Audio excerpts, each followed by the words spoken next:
अस्सलामु अलैकुम वरहमतुल्लाहि वबरकातुहू। दोस्तों, आज मुहर्रम शरीफ की पहली तारीख़ है और हमारा जो हमने वादा किया था कि हम लगातार 10 दिन तक मुहर्रम शरीफ का बयान, करबला शरीफ का बयान, शहादत का बयान, इमाम हसन हुसैन, तमाम पंजतन पाक और सहाबा इकराम का ज़िक्र खैर करेंगे। तो आज हमारा फ़जर में बयान हुआ माशाअल्लाह शहादत का बयान। शहादत का मर्तबा क्या है, शहादत की शान क्या है, शहादत के बाद आदमी को, इंसान को कितने मर्तबे बुलंदियाँ मिलती हैं और अल्लाह और रसूल के नज़दीक उसका क्या अहमियत हो जाती है, क्या मकाम हो जाता है, क्या वैल्यू हो जाती है। तो आप सुनते रहिए 10 दिन तक लगातार। ये फ़जर में बयान हुआ, इंशाअल्लाह अगर अल्लाह ने चाहा तो एक बयान इशा में भी होगा, उसको भी आप समाअत कीजिए। मैं पूरा तरतीब के साथ आपको पूरा बयान सुनाऊंगा। आपको तकरीरें सुनने को मिलती हैं मगर कोई कहीं से। सब खिदमत कर रहा है, अच्छी खिदमत कर रहा है, मगर इंशाअल्लाह मैं लगातार सिलसिलेवार ये पूरा बयान होगा।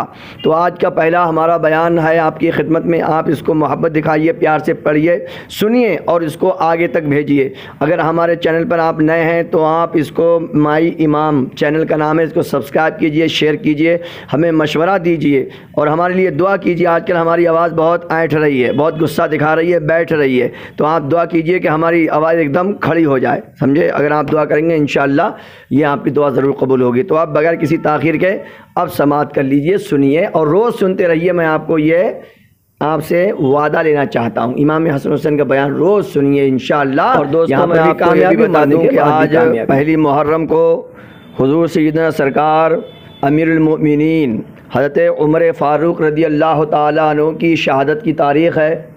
हज़रत अमीरुल मोमिनीन रज़ी अल्लाह ताला अन्हु का ज़िक्र इस तारीख़ में भी होगा, इसलिए हम मुख्तसर ज़िक्र हज़रत का भी कर देते हैं। हज़रत अमीरुल मोमिनीन उमर फ़ारूक रज़ी अल्लाह ताला अन्हु का बहुत बड़ा मर्तबा है। हुज़ूर सल्लल्लाहु ताला अलैहि वसल्लम ने फ़रमाया, अगर मेरे बाद कोई नबी आना मुमकिन होता, अगर मुमकिन होता तो वो उमर ही नबी होते, मगर मुमकिन है नहीं। हज़रत उमर रज़ी अल्लाह ताला अन्हु ने आधी दुनिया पर इस्लाम की हुकूमत को फैला दिया था। जी, आधी दुनिया पर हज़रत उमर रज़ी अल्लाह ताला अन्हु ने इस्लाम को फैला दिया। तो आज पहली तारीख़ को ज़्यादा से ज़्यादा हज़रत उमर रज़ी अल्लाह ताला उनका तज़किरा कीजिए, ईसाल सवाब कीजिए, जो कुछ भी आपसे हो सके फ़ाता कीजिए इंशाअल्लाह। हमारे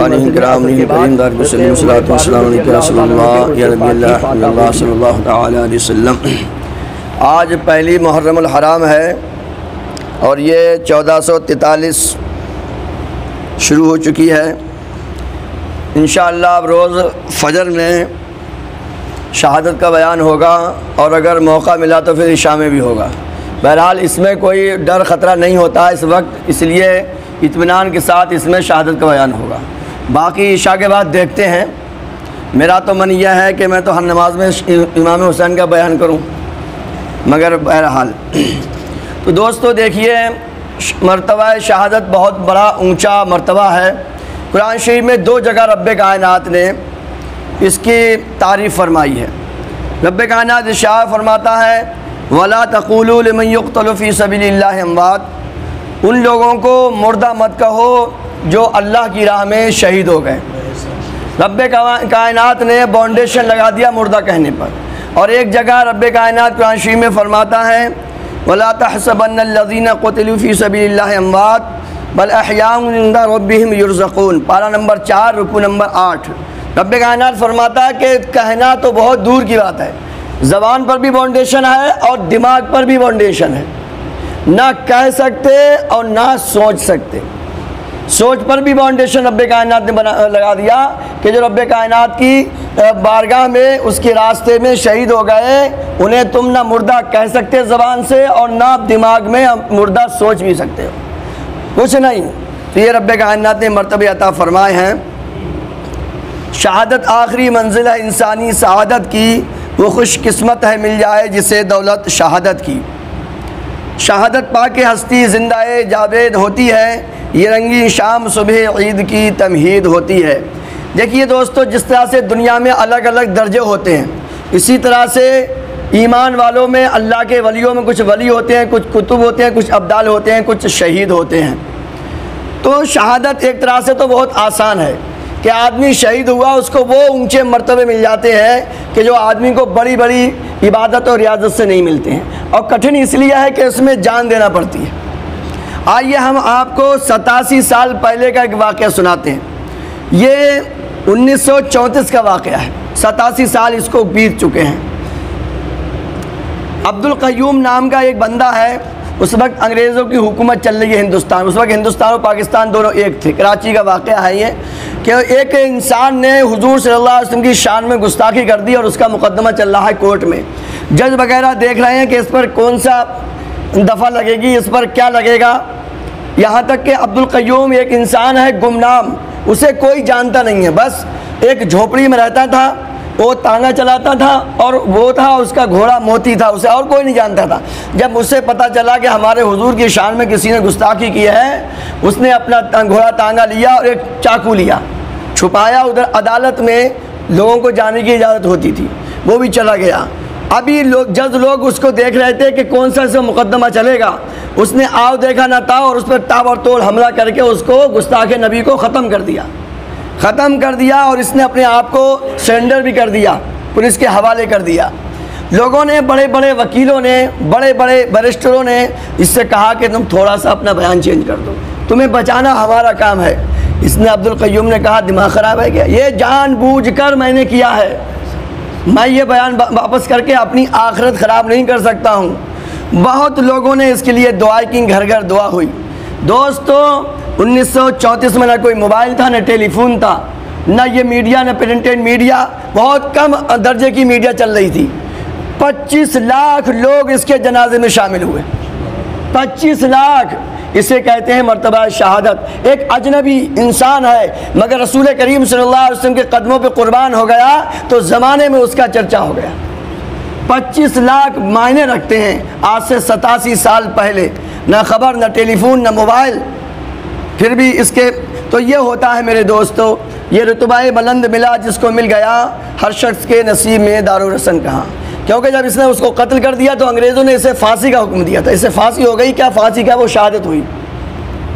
तो दोस्तों रहेगा यूँ ही उनका चर्चा रहेगा, पड़े खाक हो जाएं जल जाने वाले।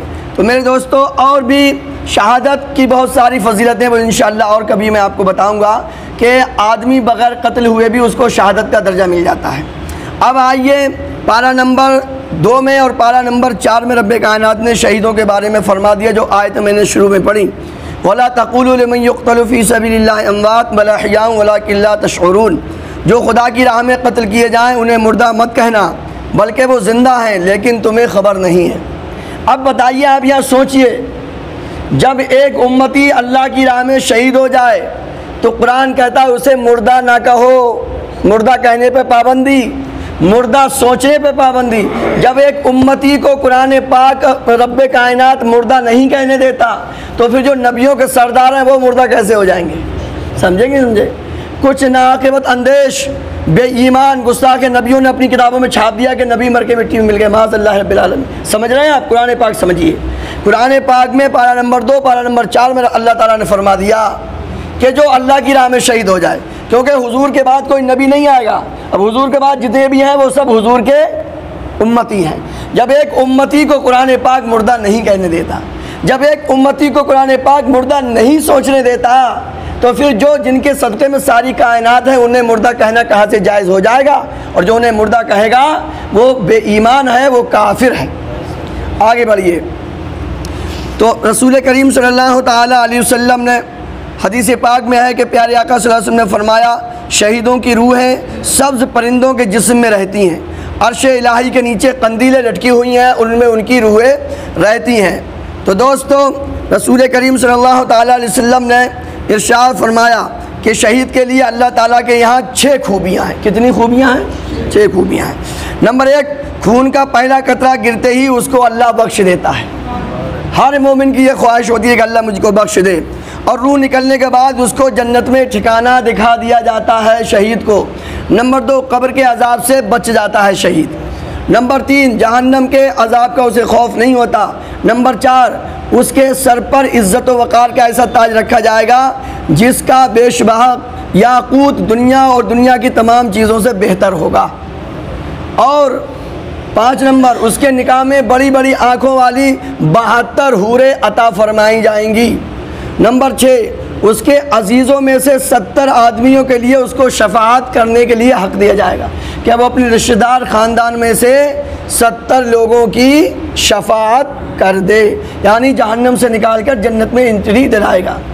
रसूल करीम सल्लल्लाहु ताला अलैहि वसल्लम ने फरमाया कि दोस्तों, ये जो तलवार होती है यानी शहीद होता है, ये शहादत तमाम गुनाहों को माफ़ कर देती है। अब देखिए, आदमी जब शहीद होगा तो उसको दर्द होता है कि नहीं होता है? तो हुजूर सल्लल्लाहु अलैहि वसल्लम ने फरमा दिया कि शहीद को सिर्फ इतनी सी तकलीफ़ होती है जैसे चींटी काट ले। क्या काट ले? चींटी काट ले, या आप किसी के मोहब्बत में ऐसे नोच लो, इतनी ही तकलीफ़ होती है। अब आप कहेंगे ये कैसे मुमकिन है? ये सर कटता है, पैर कटता है, कभी भाला लगता है, कभी तलवार लगती है, और आज के ज़माने में गोली लगती है। तो मेरे दोस्तों, आसान मामला है। आजकल डॉक्टर ऑपरेशन करते हैं तो सुन कर देते, पता चलता है। ऐसे ही आदमी इश्क़ नबी में, मोहब्बत रसूल में क्या हो जाता है, ऐसा गुम हो जाता है कि उसे दीदार रसूल के अलावा कुछ नज़र ही नहीं आता। कुरान पाक ने भी इसको प्रूव किया। हज़रत ज़ुलैखा रज़ियल्लाहु ताला अन्हा ने, ये मामला हुआ थे मिस्र में, हज़रत यूसुफ़ अलैहिस्सलाम का ये वाक़या आपने पढ़ा होगा। औरतों ने जब ताना दिया ज़ुलैखा को, ज़ुलैखा तुम क्या कर रही हो, तुमने यूसुफ़ से प्यार कर लिया है। ज़ुलैखा ने बड़ी बड़ी औरतों को बैठाया, कहा आओ, दावत की, और उनसे कहा कि एक हाथ में छुरी लो, एक हाथ में फल लो। जब यूसुफ़ अलैहिस्सलाम आए तो फल को काटना उनका चेहरा देखकर। औरतों ने जब यूसुफ़ अलैहिस्सलाम को देखा, उनका हुस्न, कहा, ज़ुलैखा ने कहा फल काटो। फल काटती जा रही हैं औरतें, उधर देखती जा रही, फल कट गए, उंगलियां कट रही हैं। कुरान पाक में रब्बे कायनात ने शाह फरमा दिया। उन औरतों ने क्या कहा? औरतों ने ये कहा, ये तो कोई इंसान नज़र नहीं आते, ये तो कोई फरिश्ते हैं। समझे? ये कहाँ पर है? सूरह यूसुफ में, पारा नंबर 12 में आप तफसील के साथ पढ़ सकते हैं। तो जब यूसुफ अलैहिस्सलाम का हुस्न औरतों के सामने था, उन्होंने अपनी उंगलियां काट ली, और जब हुस्न मुस्तफ़ा सामने हो तो फिर मर्दाने अरब तो सर कटाएंगे ही कटाएंगे। तो बस इतनी ही तकलीफ़ होती है। आला हज़रत अज़ीमुल बरकत फरमाते हैं, हुस्न यूसुफ पे कटी मिस्र में अंगुस्ते जना, सर कटाते हैं तेरे नाम पे मर्दाने अरब। शहीद को इतनी ज़्यादा लज्जत मिलती है, जब शहीद जन्नत में जाएगा तो अल्लाह से अर्ज़ करेगा, मेरे मालिक तेरी जन्नत बहुत अच्छी है, मगर जो मज़ा मुझे शहीद होते वक्त आया था वो मज़ा यहाँ नहीं मिल रहा है। मुझको फिर से दुनिया में भेज, फिर शहीद हो जाऊँ, फिर जन्नत में आऊँ, फिर दुनिया में जाऊँ, फिर शहीद हूँ, और यही मामला चलता ही रहे। तो बहुत ज़्यादा शहादत के मर्तबे हैं। मगर इमाम हसन हुसैन की जो शहादत है, शहीदान करबला की शहादत है, ये बड़ी अजीब व गरीब शहादत है। शहादतें बहुत हुई हैं, मगर ऐसी शहादत तारीख़ में नहीं मिलती है। हज़रत उस्मान गनी भी शहीद हुए, वो घरों में, मगर वो घर में थे। इमाम हसन हुसैन, इमाम हुसैन और उनके दोस्त वगैरह, उनके घर वाले बहुत दूर बयाबान जंगल सहरा में थे, घर से दूर हैं, और न पानी है न खाना है। 3 दिन के भूखे प्यासे उनको शहीद किया गया। दोस्तों, उसकी कुदरत जानवर तक आपसे सैराब हों, प्यास की शिद्दत से तड़पे बेज़बाने अहले बैत। तो ये शहादत बड़ी अजीब व गरीब और बहुत ही शानदार शहादत है। इमाम हुसैन रज़ियल्लाहु ताला अन्हु की शहादत ने पूरी कायनात के इस्लाम को बचा लिया, वरना आज इस्लाम हम तक नहीं पहुंचता। तो दोस्तों, ये शहादत का पर्पस क्या है, आजकल हम क्या है भूल गए हैं। शहादत का मतलब क्या है, ये शहादत क्यों हुई है? सिर्फ़ इस्लाम की हिफाजत के लिए, क्योंकि यजीद उस वक्त बड़े उल्टे सीधे, जितने भी उल्टे सीधे काम थे वो सब यजीद कर रहा था। सारे आप मत गिनती लगाऊंगा तो बहुत लंबा मामला हो जाएगा। क्या बताइए, हम अपने दिमाग से सोचें, मैं ये बात आपको करनी लगेगी, मैं भी इसमें अपने आप को शामिल करता हूँ। हमारी ज़बान पे तो इमाम हुसैन है, मगर हमारे दिल में आज भी यजीद ही बसता है। हम काम आज भी यजीद वाले कर रहे हैं। करनी बात है, आपको हो सकता बुरी लगे, मगर हकीकत यह है, हर वो काम हम कर रहे हैं जो यजीद करता था। इमाम हुसैन वाले काम नहीं। हाँ, नाम से, ज़बान से तो हम नाम ले रहे हैं, मगर हम एक्शन, हमारा अमल, हमारा चरित्र, हमारा कैरेक्टर, हमारा उठना बैठना, हमारा सोना जागना, हम खुद अपने आप को देखें तो दोस्तों, मोहब्बत दिल से होती है, ज़बान से मोहब्बत नहीं होती है। तो हमें चाहिए, जैसे इमाम हुसैन ने नमाज़ पढ़ते पढ़ते शहादत दी है, इंशाअल्लाह तफसील के साथ आएगा। कुरान पाक इमाम हुसैन कितना पढ़ते थे, सर कट गया, नेज़े पे सर है, फिर भी इमाम हुसैन का सर कुरान शरीफ पढ़ रहा है। कितना हम बार बार कहते हैं कुरान पाक सीखो, कितना कुरान पाक सीखो। अब हम अपने सब गिरेबानों में झाँकें। मैं किसी से ये नहीं कहूँगा कि कौन कौन तुम्हें कुरान पाक पढ़ा हुआ है और कौन कौन नहीं पढ़ा हुआ है। खुद अपनी अदालत में खुद ही अपने आप को पेश करो और देखो, इमाम हुसैन से क्या हमारी मोहब्बत सच्ची है? इमाम हुसैन ने रात दिन कुरान पाक की तिलावत की, यहाँ तक कि सर कट गया, भाले के ऊपर नेज़े के ऊपर सर है, फिर भी कुरान पाक पढ़ रहे हैं। क्या हम कुरान पाक सीख रहे हैं? क्या हम कुरान पाक पढ़ रहे हैं? तो ये मोहब्बत सच्ची नहीं मानी जाएगी। बहुत सारे वाक़यात हैं दोस्तों, वो मैं इंशाअल्लाह अगर इशा में हुआ तो मैं बताऊँगा, क्योंकि दोस्तों जो कुरान पाक ने इसको प्रूव कर दिया, जो अल्लाह की राह में जाते हैं वो मुर्दा नहीं होते। हज़ारों वाक़यात ऐसे हैं, 13 साल के बाद, किसी के 14 साल के बाद कब्रें खुल रही हैं, तो आज भी उनके जिस्म बिल्कुल तरोताज़ा निकल रहे हैं। बहुत सारे, मेरी पूरी किताब है, वाक़यात बहुत है, मगर ये है कि आप इसको देखिए, कुरान पाक ने फरमा दिया जो अल्लाह की राह में चले जाएँ वो ज़िंदा ही है, वो ज़िंदा है। इंशाअल्लाह रोज़ाना थोड़ा थोड़ा बयान इसी तरह से होगा। ये हमारा 13 मिनट से ऊपर हो चुके हैं, हम अपना बयान यहीं पर रोकते हैं। इंशाअल्लाह 10 दिन तक लगातार ये बयान चलेगा। दूसरी बात यह है कि आप इसको फिर भी सुन सकते हैं। ये अपना जो माई इमाम यूट्यूब चैनल मस्जिद से चलता है, ये इंशाअल्लाह मैं तकरीर अपने यूट्यूब पर भी डालूँगा और डाल रहा हूँ। आप इसको सुन सकते हैं, आराम से घर में सुनाएं और इसको आप आगे भी शेयर करें। इंशाअल्लाह ये 10 दिन का पूरा प्रोग्राम ये अपने यूट्यूब इंटरनेट पर आता रहेगा। आप इसको